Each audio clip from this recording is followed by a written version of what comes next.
Hi everyone. ఈ video అయితే ప్రత్యేకంగా ఎవరి కోసం చేయలేదండి.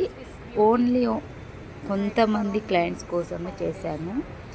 అంటే మా ఫ్రెండ్ని పంపించి మరి ఈ వీడియో తీయించాను, నాకు వీలు అవ్వలేదు కాబట్టి. అండ్ ఈ వీడియో కొంతమంది కోసమే ఎందుకు అంటున్నాను అంటే, చాలామంది మేకప్ ఆర్టిస్ట్ అంటే ఏమనుకుంటున్నారో కూడా నాకు అర్థం కావట్లేదు. కాల్ చేసి 500 మేకప్ చేస్తారా, 500కి హెయిర్ స్టైల్ చేస్తారా, ఏముంది బయట వాళ్ళు వస్తున్నారు 1000 లోపే మేకప్ శారీ హెయిర్ చేస్తున్నారు, మీరు ఎందుకు చేయరు అని చెప్పేసి క్వశ్చన్ చేస్తున్నారు.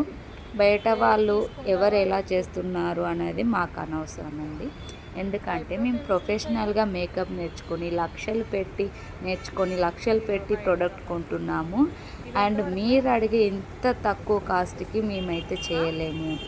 ఎందుకంటే ఇలా రోడ్ సైడ్ దొరికే ప్రోడక్ట్ తీసుకొని ఏముందిలే ఇంట్లో ఖాళీగా కూర్చొని సెమినార్స్ అటెండ్ అయ్యి అండ్ ఇంకా మిడిమిడి జ్ఞానంతో ఎవరైతే మేకప్ సగం నేర్చుకోకుండా ప్రొఫెషనల్గా చేస్తున్నారో వాళ్ళు మాత్రమే ఇలా రోడ్ సైడ్ ప్రోడక్ట్ తోటి వాళ్ళదేం పోయిందండి. 300 ఫౌండేషన్, 100 రూపాయలు లిప్స్టిక్, 100 రూపాయల ఐ షాడో ప్యాలెట్ కొని మరి ఏదైనా చేయగలుగుతారో అలా మేము చేయలేమండి. మేము ఏం చేసినా ప్రొఫెషనల్గానే ఉంటుంది.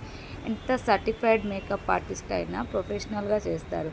ఏదో సెమినార్స్ అటెండ్ అయ్యి ఇలా చేసే వాళ్ళలాగా మేము చేయలేమండి. ఎందుకంటే మా ప్రోడక్ట్ చాలా కాస్ట్లీ అండి, ఎక్స్పెన్సివ్ ఉంటుంది.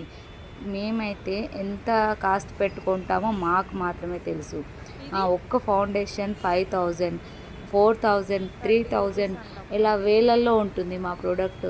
మేము నేర్చుకోవడానికి ఎంత ఖర్చు పెట్టాము, మా ప్రోడక్ట్ ఎంత ఖర్చు అనేది మేము చూస్తాము. మీరు ఏంటి అంటే జస్ట్ లక్షలు పెట్టి ఈవెంట్ చేసుకుంటారు. కానీ మేకప్ ఆర్టిస్ట్ దగ్గరికి వచ్చేసరికి మాత్రం ఇంతకు చేయండి అంతకు చేయండి అని చెప్పేసి అంటున్నారు. ఇది కరెక్ట్ కాదు మేడం. నేను అందరినీ అనట్లేదు.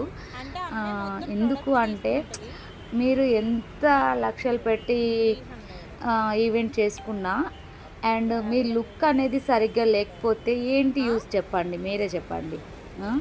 మీరు ఎంత బాగా కనిపిస్తే మీ ఫొటోస్లో మీ లుక్ ఎంత బాగుంటే మీకు అంత బాగుంటుంది. అంతేకాని ఇలా చీప్ ప్రోడక్ట్తో తర్వాత ఫేస్ ఖరాబ్ అయినా ఏమైనా ఇష్యూ వచ్చినా ఎవరిని అడుగుతారు చెప్పండి. కాస్ట్ కాదండి ముఖ్యం, మీరు మెయిన్ చూసుకోండి ఎవరిని ఎలా చేయాలి అనేది మీకు తెలుసు అని నేను అనుకుంటున్నాను.